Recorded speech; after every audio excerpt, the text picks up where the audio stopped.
folks, it's me, Mr. B, YouTube's best kept secret and yours place to be for the best gaming podcast in the world, TGP. And I'm here with the gorgeous, the brilliant, the queen of supreme, the podcasting dream. Yeah, no, she can't make it. Sorry. Unfortunately, Tatts isn't feeling too well this week. She's having a few health problems, and I think we can all come together in one voice and wish Tatts the best, a speedy recovery. She will be back next week, or maybe even the week after, but we don't know. But for now, I'm not going to leave you without a TGP. So for this week, you've got me, your boy, Mr. B, who's going to sit here and chill with you, chillax, talk about some gaming shit, and that's what we're going to do for the next hour. Because at the end of the day, I am the voice of the gamer. I am your voice, his voice, her voice, their voice. I am the voice of the people that want to be heard. The gaming people. And yeah, that's me. So here we are. So sit back, relax, grab a brew, grab a ciggy, grab your cigarette pen. I can't call it what I normally call it because I've been told that's insensitive.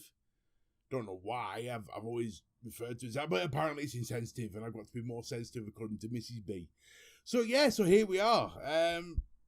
Yeah, we're going to chill. So this week, I tell you what I've been doing. I've been playing, surprisingly enough, a lot of Destiny 2. I've been getting back into it. This Guardian has finally come home.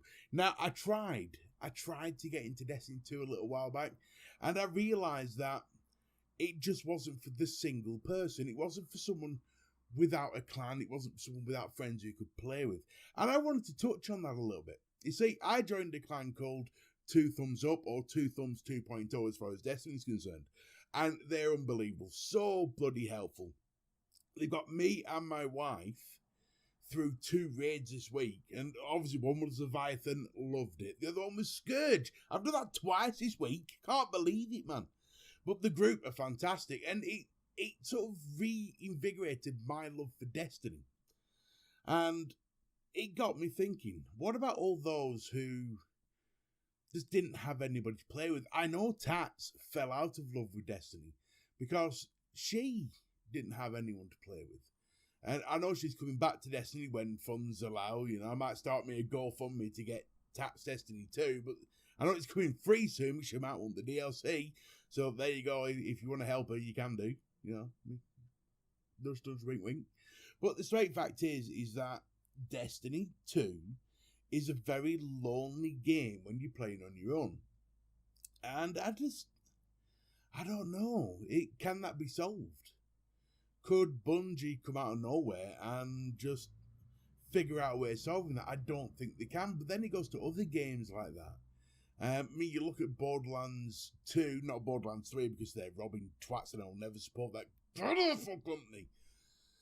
But the straight fact is, Borderlands 2, you could play on your own. Warframe, you can play on your own. But it does get boring. And I was trying to figure out why it got boring. You can do the same things as you can in a group. You can still do missions and get loot and all that shit. But it boiled down to one thing. And that thing was quite simple. You like to show off what you've got. In an RPG setting, you like to... You know, you've got all your fancy gear. You've got your amazing armor that you've worked so hard to get. Your Guardian looks like Thor. He looks amazing. Or Wonder Woman. Or whoever you want to be for the equality side of things. You know, it looks like the best blob it can be. But the straight fact is, if nobody is there to appreciate it, what is the point? You know, you've just grinded 70 hours to get Bad Juju and the catalyst for it. But what's the point if no one's there to tap you on the back and say, well done? That's some grind. Wish I could do that, but I can't. And that, to me, that is... I think that's where Destiny or these sort of games, they go wrong a little bit. Because if you are a single player, you know, like you don't have friends, or even if you do have friends but they don't play the same game, it's nowhere near as enjoyable because of that particular reason. You've just got no one to share your accomplishments with, your achievements. And it gets me thinking, what could be done to change that? And do you know what? I can't think of anything. I literally cannot think of a single thing that could be done to Destiny that would make it better for a single player or someone that plays on their own. So then I thought, well, what is the, I mean, you've got the LFG groups, but I'm telling you now, the LFG, which means looking for groups, if you don't know what that means. The LFG groups are so full of utter bumfucks. You must have 500 completes, you must do this, you must have that, and they are so, sometimes you get a good group of people, sometimes you get a group that don't even want to talk to you on comms, and they're the best ones because you don't have to deal with this shit. But sometimes you get, in fact most of the time, you get absolute fecking idiots who will sit there and whinge and moan at every single mistake. And as an adult, I can't put up with that because it makes me want to reach through the screen and throttle the bastards. But that's just me. And that puts me off going through the LFG groups. However, the finding a clan for me is also not easy. Purely because it's the same problem. You look at the stigma of the LFG, you think, is this clan good? I tried joining a clan, right? This is God's honest truth. I was joining this clan, and I asked about them, and they told me to apply online. I'm not going to shame the clan name, but let's just put it this way. They had a website, and they told me to join the clan. I had to apply online with all my gamer stats, my KDs, everything. And I sat there and went, fuck off. You can go take a running fucking jump. Because there is no way on earth am I going to do that ever, at all, for any reason. And that is what puts people off joining groups. However, this group like Two Thumbs Up or Two Thumbs 2.0, I'm just going to call them Two Thumbs, Billy Two Thumbs, they're a good set of people. But it's rare to come across a group like that. Very rare. And I think what Bungie could do to help people find proper groups like this is maybe allow something in game, not on the app because the app's different, but in game where it shows like a friendliness sort of level. Like when people can give reviews. You think about, let's say you're looking for a clan on Amazon, yeah. And you've got people leaving reviews. Oh, this clan shit. It's full of idiots. Full of people who will piss on your chips every time you say something wrong. It's full of snowflakes. You can't tell a joke without being offended by somebody.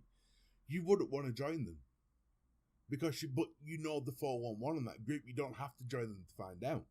However, if Destiny would allow reviews of clans, I think that would make it much more open to people who are looking to join the clan, because then you can actually see, what's his clan like? Oh, actually, it's made up of middle-aged people that just like having a laugh. And for someone who looks for clans, or is now a part of an amazing clan, but someone who usually plays games on his own and then thinks, oh, should I join a clan? That feature, to me, would be worthwhile. So there you go, Bungie. That's one from me to you. I'll give it you for free.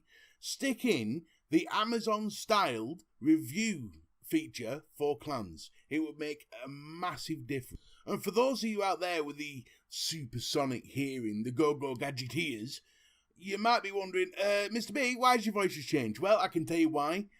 During that last sentence, where I got up to the point where just having a laugh, my mic went, fuck you, Mr. B, I'm not playing. It just literally broke. My mic went, I've had enough of listening to your voice, you fat bastard. I've had enough. So, yeah, didn't go down too well. I've just spent the last 12 hours fixing a software problem with my mics. It's now actually Tuesday, the next day, because I started recording this yesterday on Monday, and it's 10:26, and I'm currently looking forward to Shadowkeep, which comes out at 6 o'clock tonight.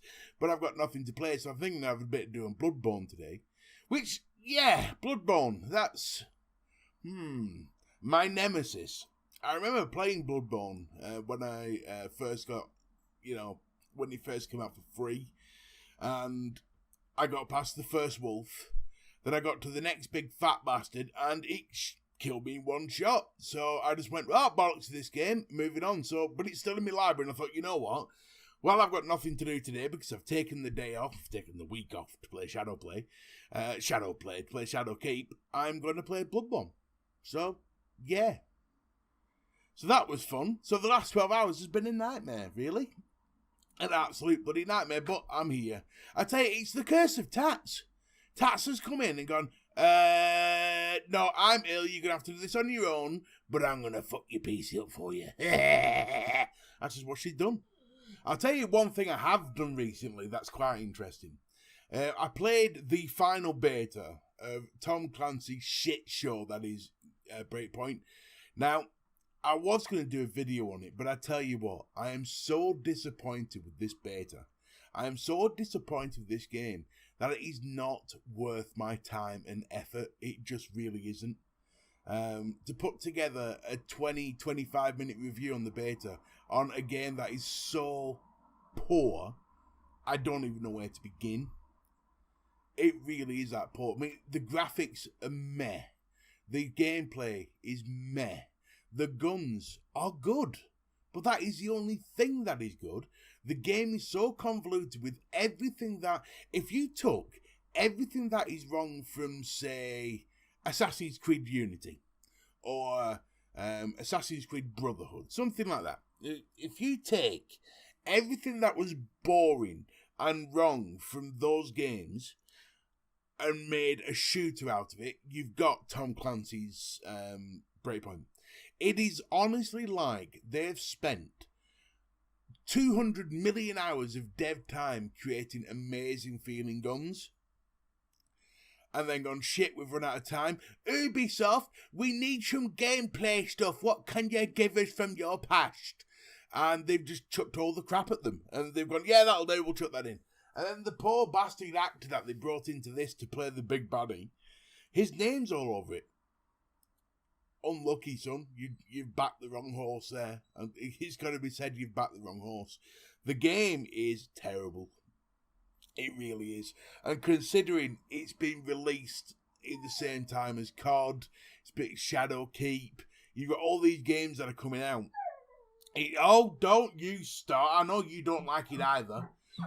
My dogs hate it that much. They're even crying about it. I know it's a sad thing, Reggie, but it is what it is. It's a sad day when a developer phones in a performance like this. I mean, what were they thinking? They had what you could call a relative success with Rainbow Six, but that is a completely different style game. I think Division 2 was alright, in the sense that, yes, up to Endgame, it was brilliant, then Endgame was a bit boring, but at least that had some interesting gameplay mechanics, like looking after your supply routes and things like that, and actually kept you engaged with the map. This is literally Ubisoft from 2005. It is so boring. That is in fact, boring doesn't cover it.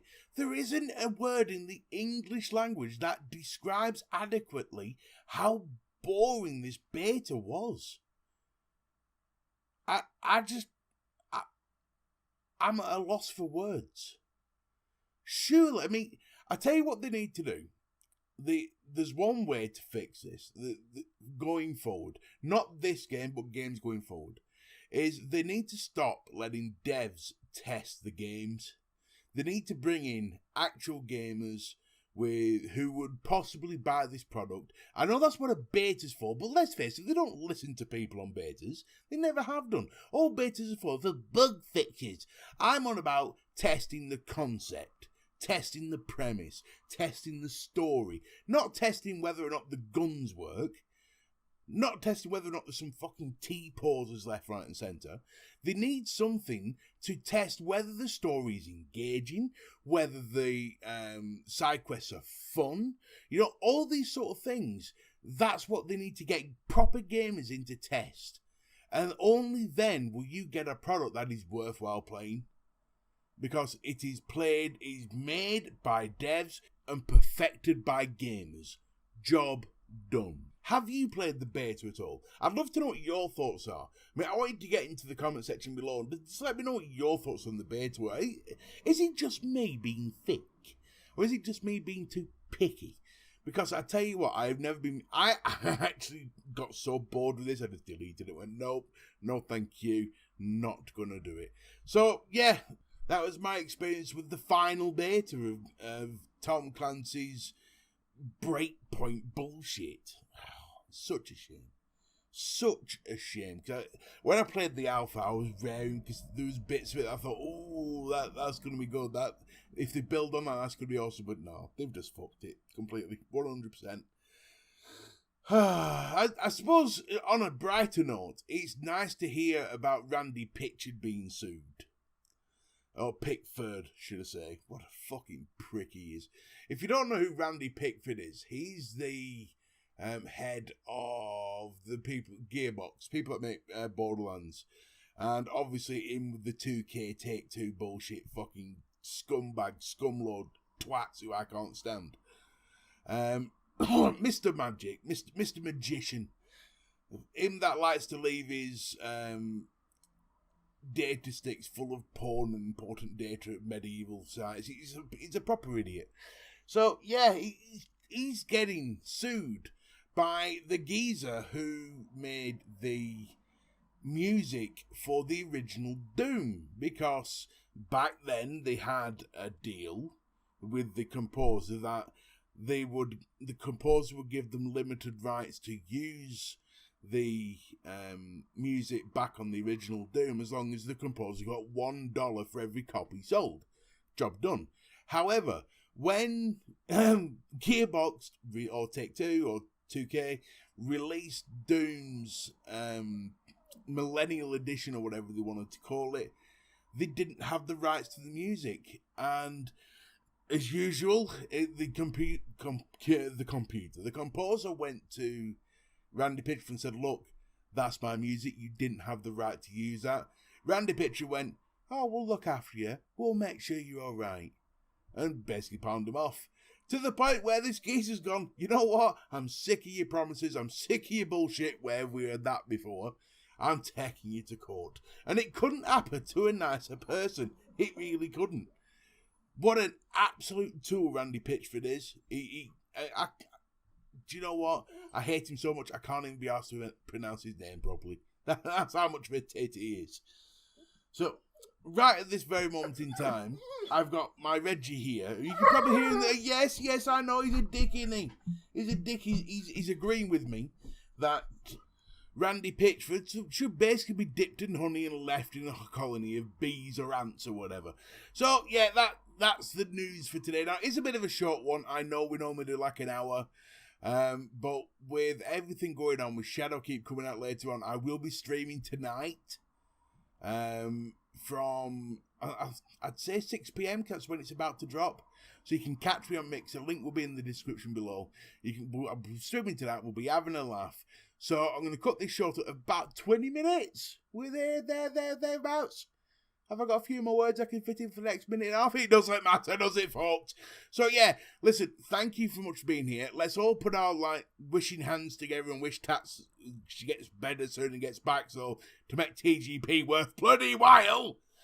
So, until then, until next time, until next week, thank you for listening. See you then. So, for me, Mr. B and Tatts, whenever she's back. Ta-ta, then.